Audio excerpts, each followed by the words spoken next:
Queen's Comic Podcast. Hey, let's go.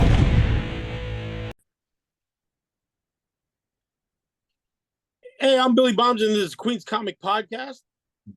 And I'm Ian, and we're back after a hiatus. Yeah, but we had a lot to do. It's all good. It's all good. That's life, man. So what happened? We picked up a shit ton of books a couple of weeks ago from the dollar sales. We have another Queen's Comic Party coming, which we're actually overflowing with vendors that I have to go outside now. Oh, on the September 29th in Brooklyn? Yep. Yes, sir. Brooklyn Invasion. I have to be outside, which is fine. I'll set up a table outside. But like, it's kind of like so many guys want to jump on after complaining that we're a terrible show. I don't want to come back here. I don't know why I'm even here. I'm like, all right. And then it's like, yo, you got a table? I'm like, no.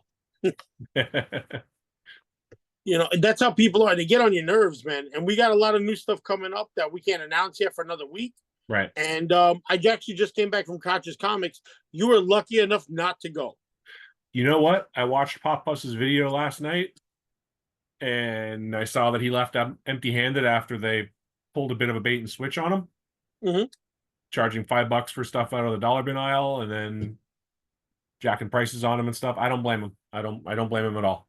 Yeah, and I kind of told him, I was like, listen, just be honest in the end of like the video. Yeah. Just tell people the truth so that people don't go there getting surprised, because right now, this is the honest truth. They're just waiting for whenever the last day is. They're not sure. Mm-hmm. Because it's like even with the landlord, nobody knows, because Right. the property, they've been there for so long and they used to be so much bigger that it's just unfair that they're being pushed out for artist lofts that are never going to be used. You know, I just came from another artist loft in Bushwick. Yeah. And half of them are empty. Right. No, it's People a were crappy living inside of situation. them. It's a crappy situation. The New York real estate market is a shit show. We know that.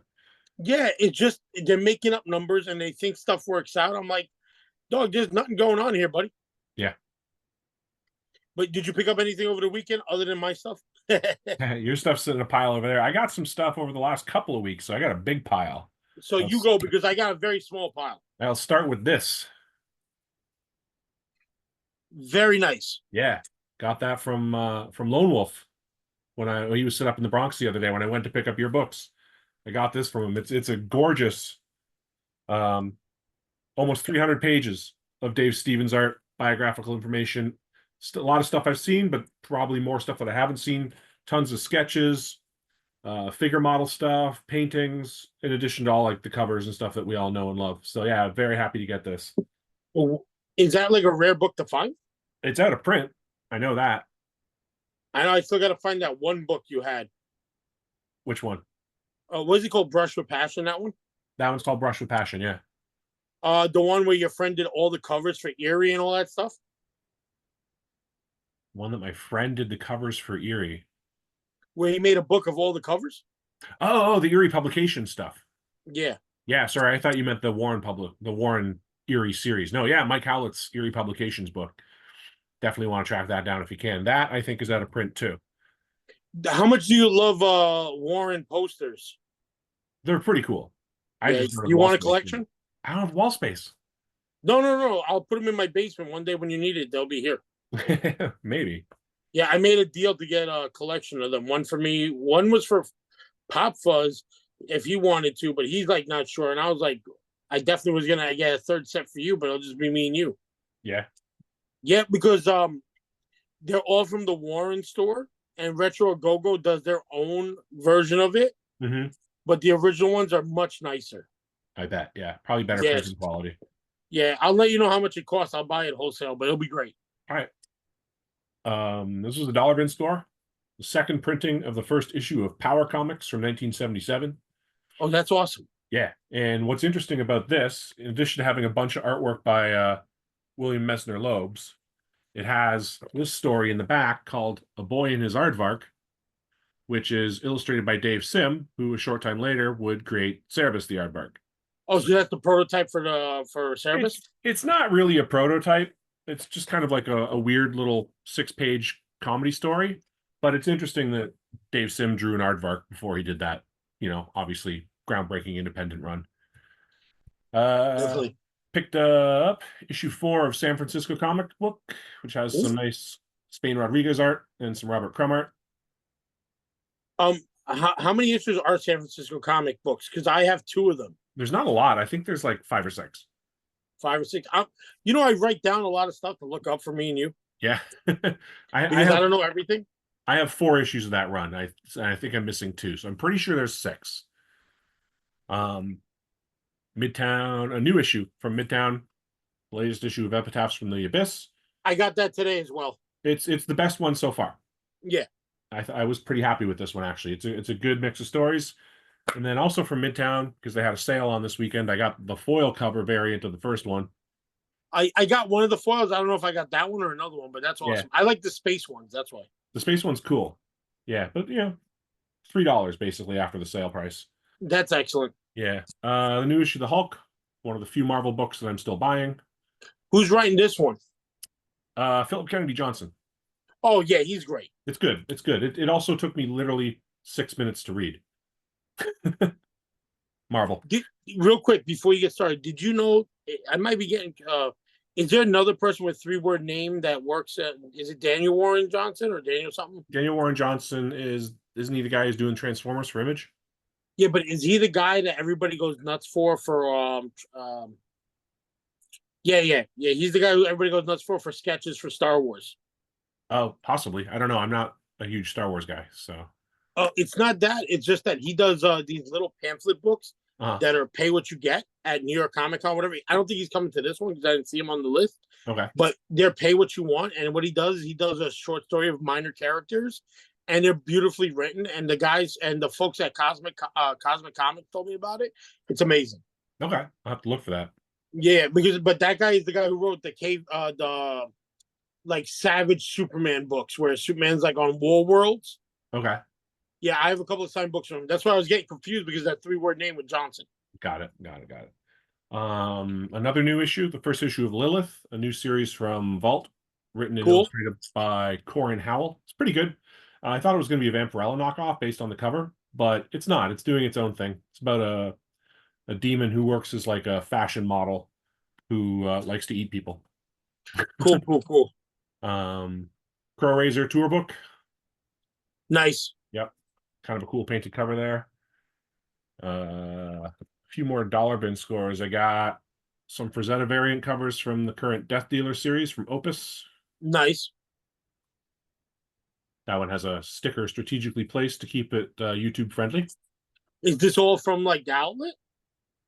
A mix of stuff from the Bronx, the outlet, and wherever else I went in the last 2 weeks. I don't remember. All right, cool. TSR is Rest in Peace #2. This is actually an early cover by Joseph Michael Linsner. That's very nice. Yeah. An issue of Razor that I was missing. Getting close to finishing that run. Cool. Once you get up into the 30s and 40s, it's not really all that good, but sometimes you get cool early art by like Kyle Holtz and Eric Powell, so it's worth tracking some of them down. Got a big stack of Charlton horror. I got The Many Ghosts of Dr. Graves, #26, with a great Steve Ditko cover. That's nice. Ghostly Haunts, #49. I don't know who did that cover. It's painted. It's kind of cool. I like the guillotine there. Ghost Manor #45. That's a cool cover. Yeah, these were all cheap. They were like $1 or $2. Ghost Manor #36. Yeah, what kills me is they're always kind of beat up. These are beat up. They're totally beat up. I find them very amazing, but you can tell people read the shit out of all of them. That, and they're also printed on the worst quality paper. They don't. Yes, yeah, definitely. Yeah. That one. Ghost Manor #50. Nice. Ghost Manor #53. Dude, I hate covers like that. What? With panels on Where them? it's like panels. Yeah. I hate that on the cover. I'm like, yo, dog, you have so much to work with. Ghostly Tales #136. That's a good cover. Yeah. Ghostly Tales #135. Very nice. Ghostly Tales #140. Damn. And Ghost Manor #52, another Ditko cover. Those aren't That's a good one. But you see how he makes it work? Yeah, it's great. It's a really good. You know what I mean? Like that's sort of a paneling, but it's bars and it makes it look cool. You like? Yeah, it's a good POV I hate shot. like when I see panels, I feel like it's a cop out. Kind of, yeah. Gorgo. I don't know which issue number it is because it's on the not on the front, but it's another one with some Ditko art based on the movie. I just found a case of Famous Monsters of Filmland, all Gorgos. Yeah. Yeah, Have you ever seen the movie? mind you, I found it twice. Have you ever seen the movie? No. It's fun. It's a lot of fun. Yeah, That's the first Famous Monsters I ever got was Gorgo. Yeah. But I found it in Mike Carbo's basement, a box of them. Then we go to Koch's, and there's a box of them too, the same ones. The first issue of Mystic Funnies, which completes the run for me. Nice. It's weird seeing crumb art in color in this. Fair. Yeah. First issue of Blue. I don't know why I bought this, to be honest. It was $1. The cover looked interesting. Who's the writer for that one? I don't know. Says Johnson. Let's crack it open. Yeah, but I'm not gonna lie to you, that cover would make me grab it too. Yeah, for $1. I don't know anything about it. It's an image book. Created by Edwin Rosell, Greg Aronowitz, and Jason Johnson.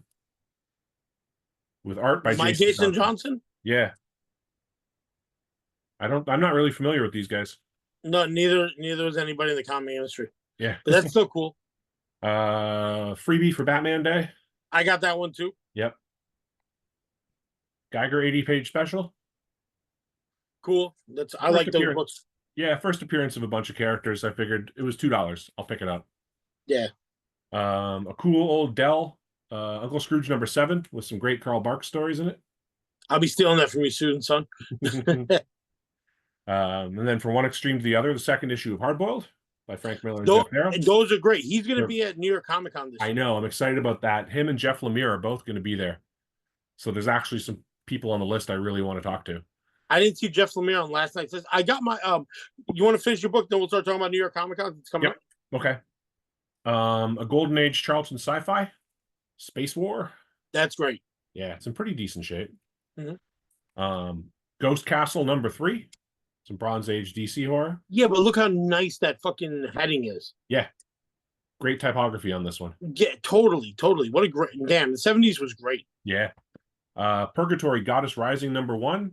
Who cares, right? Until you zoom in and you're like, oh, it's signed by Arthur Adams with a COA. Yeah. Nice. Happy Dynamic Forces. Yep. Happy to grab that. Edgar Allan Poe #1. It's an Eternity horror book. I bought this thinking it was a Sam Keith cover, got it home and discovered it's not. But it's okay. Still a cool book. Creepy #3, which has like this BDSM Nazi fetish cover going on it. Mm-hmm. And oops, my pile is collapsing. Eerie #3 with a great Frazetta cover. It's lower grade, but the price was right. I think I paid $5 for it. That's excellent. Yeah, and then last but not least, I got this from Streetside Anthony. It's Uncanny Mysteries Weird and Strange #2 from 1953. So it's some pre-code horror. Pretty happy to get that. And it's a Superior Comics reprint. So this is actually the Canadian edition. Oh, cool. Superior was the company that did the Canadian ECs. So this was published around the same time period. It's got some pretty crazy spine roll. So I might actually send it to get pressed and get the spine roll taken care of. But pre-code horror. Hooray. Who are you going to go send it to? Do you have a... I haven't figured that out yet. Yeah. I like Spineworks. It's not far from me. Right. Well, also JJL is good, but he, like, you know, we have to wait a month for him to come back, you know? Yeah. I'll show you mine in a second. Okay. But like New York Comic Con, I had to make sure I got my tickets for this year, so I called up, and they were like, "Yeah, it's ready. Don't worry about it. Just pick it up day of." I gotta give my real name. And then I was looking up all the people that are gonna be there, and I literally had to write a list because it, like, you know, I don't want to miss nobody. Right. But Todd McFarlane got added on, so I might take that and just do that to get an autograph with him. Oh, that's recent then, because I was looking last week and he wasn't on there. No, it's literally yesterday. Okay. It was literally yesterday announcement. Like, I'll do my celebrities first. I'm gonna bring a VHS to get signed by the cast of Starship Troopers. It's gonna be $50 a pop. Ooh. Kevin Smith, I'm gonna try and get my my Daredevil #1 signed to finish the trifecta. Okay. Because I already have Joe Quesada and Jimmy Palmiotti. Oh, and Phil cool. Lamar is gonna be there, the guy who from Mad TV who plays the voice of Samurai Jack and Green Lantern. So I'm happy about that. But then my comic book list was pretty short, but I had to make sure. Adi Granoff is going to be there. The guy who does a lot of covers. Yep. David Mack, Jeff Darrow, Jeff Loeb. I'm dying to meet. Juan Doe. Have you ever picked up any of his work? He does a lot of like weird, trippy political covers that are like American Soviet Union propaganda type stuff for X-Men. I know who he is. I don't know if I have any stuff of his stuff or not, but yeah, he's pretty. I have the whole X-Men 198. All the covers are fantastic. Okay. That guy's brilliant. Lee Bermejo. Sarah Pacelli's going to be there because I have a bunch of Fantastic Four books signed by the artist and Dan Slott, so I would like to finish that. Right. And then the one that I'm really excited about, Timothy Zahn. Okay. The writer of all the Star Wars books that now we all use, and the creator of everything now. Like, you know what I mean? He basically came up with all the characters they're using in the new films. Oh, okay. Yeah, because he's the guy who wrote all the books. Oh, all right. That's why it sounds familiar. Yeah, he wrote the books and they just translated the comics with art. Mm-hmm. A couple artists I want to check out because I had to like look them up. Andrew Pepwoy, Andrew Lee Griffith, Dawn McTeague. She's like a really nice artist, and this new guy Matt Groening. I saw him add at the end, so I threw it on here. Is he doing signings though? I thought he was just doing like a panels. Yeah, just doing panels. But I'm coming fully loaded with my Simpsons socks and my Simpsons employee only work bag. All right. Yeah, so I'm gonna try and stalk him throughout the show. He's just gonna see me in the shadow or in the bushes. Either way, it's gonna work out for me. You know what? Why not bring like a random bongo issue with you? Just to no, I will. But like I'm just saying, for me, it would be great to just if I catch him. Mm-hmm. You know, like I want to just get a photo of him. I don't sweat autographs as much as I used to. Right. I like just meeting people. You know what I mean? And it'd be dope because I'm like right now I'm saving up to go to San Diego next year, and it's great. I'm paying off debt. I'm doing everything I need. Like I might go to WrestleMania with like some of our vendors are going out there to do work, so I might go as well. I'm turning 40, so I'm like let me go do a bunch of stuff. Where's WrestleMania? Las Vegas. Oh, okay. You've never been to Vegas before, have you? Nah, if I don't go to that, I'm going to go to Punk Rock Bowling instead. Yeah, I've been to Vegas 11 times, so novelty's kind of worn off for me. But Punk Rock Bowling I could be interested in depending on the lineup. Well, if I go, you're more than welcome to share a hotel with me, and I promise to be on my best behavior this time. I don't believe you. No, I don't drink, but I do. I am. Yeah, Vegas is a dangerous spot for people like me.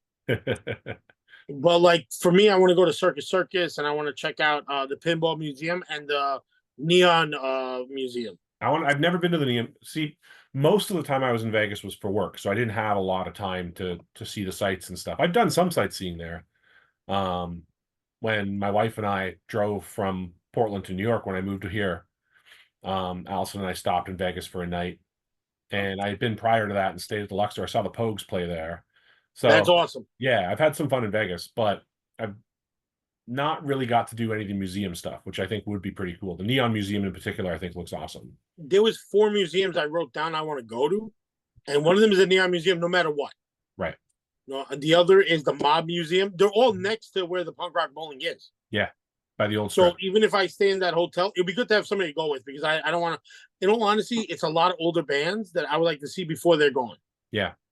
You know, did they announce the lineup yet? No, but last year was like Descendants and Madness. Madness and Devo, yeah. Yeah, Devo, yeah, which would have been cool. But you don't even have a long list of bands you haven't seen yet, right? Most of the bands I want to see don't exist anymore. That's what I'm trying to say. Like, you know, like everybody has passed on or something Right. like that, you know. But that's why I was like, let's see who does it. Because it's like, I wouldn't mind seeing the Agnostic Front, but at the same time, I'll see them in the neighborhood. That's it. I've seen Agnostic Front like 6 or 7 times, and I can probably see them in Queens next month, you know? I'm not going to lie to you. I've seen them like 100 times. Mhm. In 20 years of going to show, no. I'm lying, 20 years. 27 years of going to shows. Yeah. Since I was 13. So, like, to me, them Murphy's Law is, like, always on my list. They're playing Halloween at TVI. Agnostic Front are? No, Murphy's Law. Okay. Their annual Halloween show is going to be there, which is going to be fantastic. Yeah, that'd be Agnostic Front, I think, is in the Netherlands then. But also, what else? There's a lot of shows that, like, there are bands I would like to see, but I just wanted to go experience it. And it's nice to be the youngest guy at a place at 40. Yeah, true. You know, because there are people there that they're not that young. Yeah. You know what I mean? Like Completely punk rock is very old. completely different style of music, but we went and saw Chris Christopherson play. I want to say like the year before COVID, so like 5 years ago. So even at like 44 years old, we were still the youngest people in the audience. Bro, because of COVID, they canceled the Ozzy Osbourne's last real tour, Mm-hmm. and it killed me. Then thank God they returned it. You know how Live Nation is. Yeah. But I was dying to see him, just to see him play Over the Mountain live once. Right. And now you're like, oh my God, so many years have passed. Yeah. And people don't even are into this music. Like, there's a couple of big shows coming. Like, I'm sorry for anybody listening to this here to talk about music, but this is like the other part of being a nerd. Yep. Is there so many good bands that are playing different stuff? And I was like, man, am I ever gonna see this? You know, and like, I'm definitely gonna see the old band. Social Distortion, I'll never see. Yes. Yeah. I've seen them like 5 or 6 times. Yeah, they're playing Huntington Beach, Mm-hmm. and not Huntington Beach. Huntington Beach is California. Huntington, New York. Okay. Oh yeah, out in Long Island. Yeah, it's the day after my birthday. I was thinking about just going, but the problem is I don't want to drive back. That's it. It's a bit of a hike to get out there. Yeah, it's a pain in the ass. It is. I'm not gonna lie to you. And now I work Fridays during the day, and then I was thinking like maybe I'll take the train out there, watch it, and stay in a hotel. Mm-hmm. Hotel was like $200. I was like, do I really want to do that? Huntington's an expensive town. Yeah, man. Holy smokes. You know, but I don't know. Maybe I might do it. It sounds dumb. It just depends on like finances the next couple of weeks. Right. But I just want to get that off my bucket list. And also I have a fear that if I buy all this stuff, he's gonna call out sick. Mm. You know, and he's done that to me before. That's why I never went. Right. I had tickets to see them at Irving Plaza 24 years ago. And since then I've never caught him. Yeah. He had a strep throat. Right. You know, but that's on my list. I'm hoping they play punk rock bowling because that would knock off a lot of shit for me. Yeah. That would make it easier. That would not. Yeah. I at least I can get a lot done. I don't know. Time like doing these comic book shows makes me realize time is like ticking on a lot of stuff because between Koch's Warehouse closing, that was from 1988 till now, and you know, like I don't know, like you're doing well for your third chapter of life. Yeah. You know what I mean, like. But you've had a couple of misadventures, and now I'm starting the third chapter of my life. Right. You know what I mean? I think everything's like 20-year intervals, and then if there's a fourth one, God knows what that's going to be like. Yeah, who knows? A lot of diapers. I hope not. No, I got some books here. I figure I'll show you. I figure you'd laugh at this. The first book I got is the all new Henry and Glenn comics. What is that?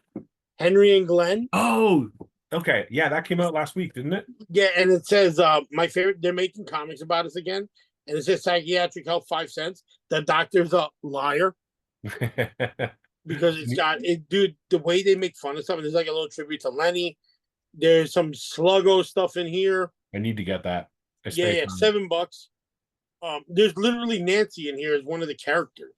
Oh, that's cool. Yeah. I thought you'd laugh at that. And I love independent. I got some other independent books, but I kind of forgot. Like, I have to run over. You got 2 seconds? Yeah. All right, cool. Because I forgot about them. I was like, oh no, I got them. Sorry about that. Whenever you go to Forbidden Planet, don't go by the regular comic site because you'll find everything. Always go to the independent comics. And I got Reptile House Comics spring issue of Cyanide Swamp. I don't know what that is, but it looks amazing. Yeah, dude. I love stuff like this because I prefer East Coast comics to West Coast because like I'm from the East Coast. Sure. So this is all the like trippy artwork and this is from 2 years ago, but like I loved it. And then I got another issue, like it's the same. I didn't even realize it was the same people. I got Cyanide Swamp. I guess 2024. Okay. I love this. Is it like a yearly publication or? Yeah, it probably is whenever the person has time to make stuff. It's all different artwork on the inside. So it's an anthology? Yeah, I think so.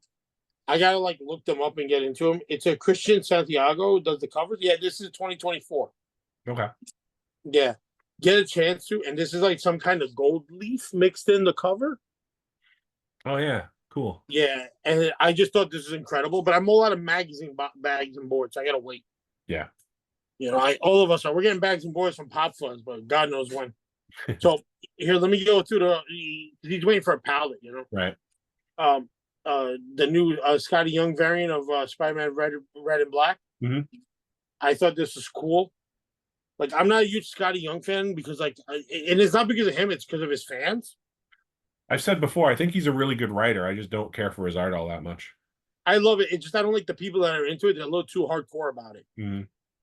And then this one, this is my favorite thing in the whole world. And this is Uncanny X-Men, where it's a million characters all over the place. Number one, That's pretty cool. I love stuff like this. I forget Yeah. which variant this is, Who did but that? like, huh? Who did the cover? That's what I'm looking up because like they're starting to become a little bit pain. This is because this is the part that aggravates me, like stuff like this. Yeah. You know, like it's like just stop being an ass, Marvel. You know what I mean? Like we're all gonna guess. Like I'm looking for the little like what date of print and all that stuff, and I don't even see it on the inside. Here we go. Variant covers. There's so many for this one. Right. I'm gonna guess it might be. Yeah, I can't even guess. I have to look it up. But I love covers like this. Yeah. It's like a weird. Because there's 10 different artists on. There's 14 artists, but they're splitting the work like Jim Lee with somebody else coloring. Okay. And then of course I got my copy of the same book. Yep. I grabbed one of these. Like there's the Batman Free Day. It's called Joker's World. Yeah, I didn't get that one. Is it new material or? I don't know because like they're making him his own storyline, and it's like I like the work. It looks like Glenn Fabok or whatever his name is, but it's all right. Because he already and then had, I got some street comics. He had the solo series that Tynion wrote, and then the second solo series that Joshua Williamson wrote, both of which I they're thought good, were but good. it's kind of funny because the people that are really into it creep me out. Yeah, that's fair. All right, I got a bunch of dollar books. Cool. Yeah, on the street. Larson Spider-Man for $1. Yep. With was it Cloak and Dagger and Spider-Man and Punisher? I forget like which. Oh, this is a Bill Batlow book. I have to give it to my friend because that's her stepfather. Oh, okay. Or step uncle, I think it is. He got hurt in the 90s. He got hit by a car. Yeah, he's been in rough shape ever since, I heard. Yeah, but the man wrote like 300 issues. Yeah. So whenever I see them, I'll bring it to her. Incredible Hulk, that's a little bit beat. Probably a good read, though. Yeah, these are good. This is Sabushima. Here. I love Captain America. My problem is that like I can't collect all of these. I prefer all the epic collections. Yeah. Mark Grunwald. I'm glad that his books are getting collected. And these are all like barcodes. So that means they're all like newsstands. Right. Mark Joe Duffy, Bowerman. I love it. Did you get these? One at of the Koch? coolest. Huh? Did you get these at Koch? No. This was on the street in the neighborhood. Oh, okay. I've been every time I see a flea market, I've been racking up comics or whoever has stuff. And that was like one of them. That guy was like 50 cents each, I think, not even $1. Yeah, you can't go wrong. Jasper, the kid from Oddities comic, the press book that we got. He found something at Koch's and he showed it to me. He's like, yo, check it out. It's the seller's press book to sell the stands for the comic book stores. Oh, cool. And what got me excited is that one of them, I got to say, I have that one. Yeah. And then there was another one. I was like, I have that one. I just don't have the spinner rack. Right. But like we're fixing up my apartment to like be more like friendlier with my furniture. Like my dad built some stuff here and he passed away, so I wanted to bring it in. Mm-hmm. And then the basement's gonna be fixed up with comics. Like I told you, we're gonna start making more space to put all our books. So when we're selling stuff and to have also we're getting a TV VCR in the basement if you want to come. Oh, cool. Retro. All right. I found the book for you. I don't know. Do you know a book? You know anything about a movie called Reanimator? Yeah. Yeah. You know there's a comic, right? Yeah, there's a couple. Yeah, it was in the pile of books you gave me, right? In the collection we bought, there were a few issues, I think. Yeah, you left some behind. Okay. Yeah. So when I find it's one more, I'm only messing with you because I can see the poster in the back. Right. You know what I mean? Like I was Yeah. like, yo, you know this book? Yep. I don't, I know this episode seems like we're a little bit off kilter. It's just because we haven't spoken in 2 weeks. Yeah. But we also have a lot going on because a lot of going to school, me starting a new job, and comic books is like I have a feeling like comic book conventions are like hopefully going to stay good, but like our shows go good. But I feel like it was oversaturated, so I'm trying to slow down. Yeah. And I think for next year we're just going to do a little bit less, but do more, and it'll be fun. You know what I mean? Like life is always a work. You got to do everything. Fewer, better shows. Yeah, fewer shows but better. Yeah. We have a record fair coming up, so we're not doing one show in Brooklyn. We're gonna do it in Queens in November with the food drive, and stuff like that. And like, did you decide what your books are for the new year that you need to collect, like that you want, like your single issue? Oh, so my new Grails? Mm-hmm. I need an Evil Ernie #1.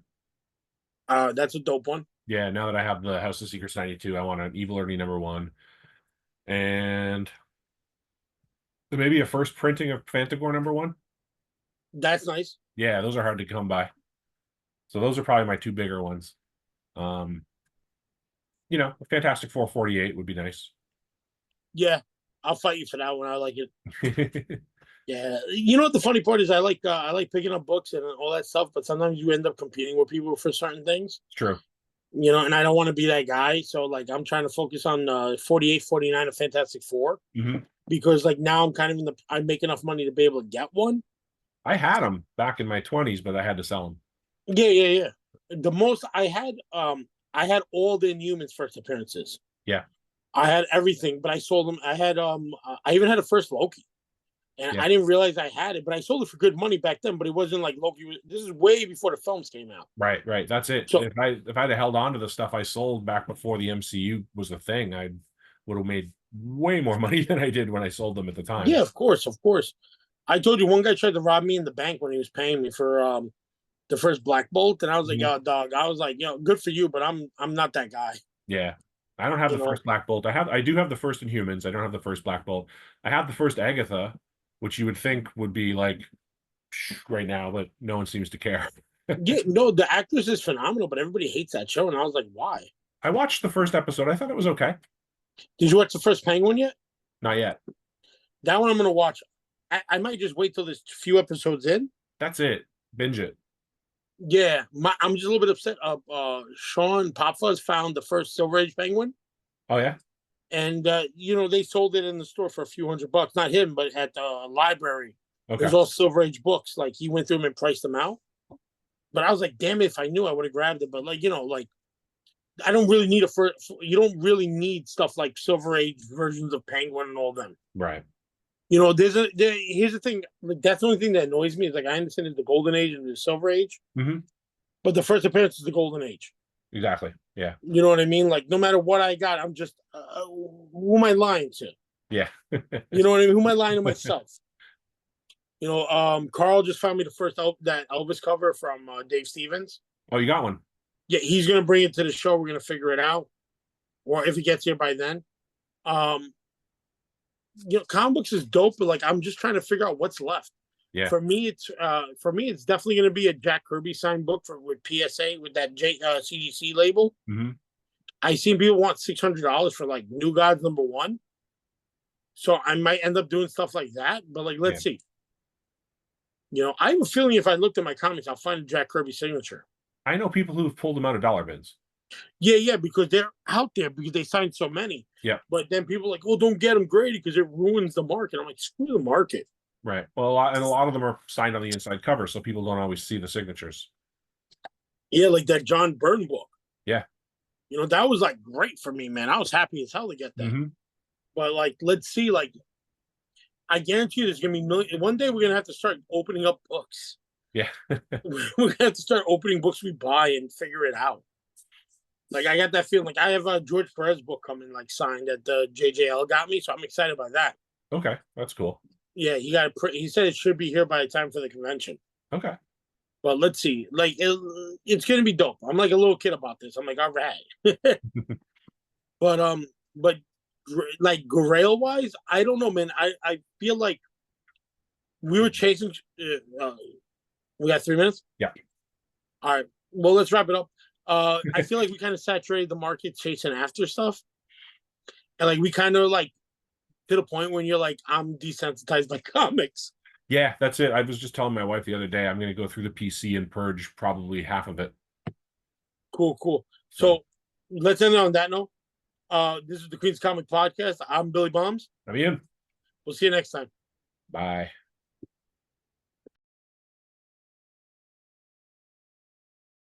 Queen's Comic Podcast.